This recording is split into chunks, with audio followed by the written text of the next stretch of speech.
नमस्कार, आप देख रहे हैं मनी 9 झटपट। मैं हूं अभिषेक श्रीवास्तव। पीले रंग का सरकारी पंजा यानी बुलडोजर इन दिनों चर्चा में है।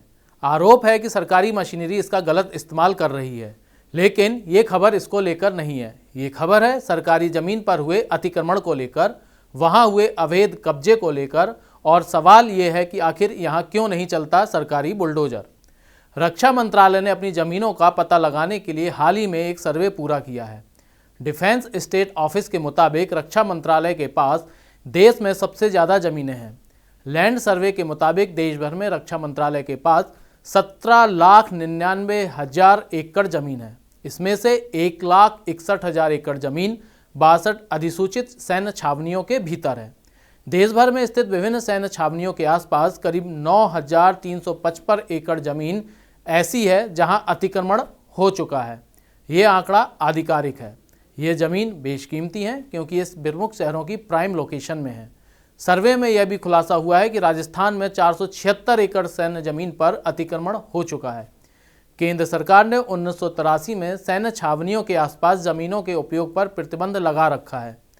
40 साल बीत जाने के बाद भी 23 राज्यों ने अब तक सैन्य भूमि के आसपास भूमि उपयोग प्रतिबंध को वैध बनाने के लिए सार्वजनिक नोटिस तक जारी नहीं किया है। ऐसे में सरकारी जमीन पर अतिक्रमण लगातार हो रहा है, जिस ओर किसी का ध्यान नहीं है। केंद्र सरकार ने हाल ही में पैसा जुटाने के लिए अपनी जमीन बेचने के लिए NLMC का गठन किया है। सरकार के पास 13,505 वर्ग किलोमीटर लैंड है।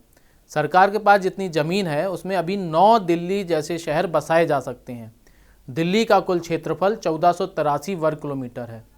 डिफेंस मिनिस्ट्री ज़मीन के मामले में सबसे रईस है। इसके पास कुल 17,99,000 एकड़ ज़मीन है।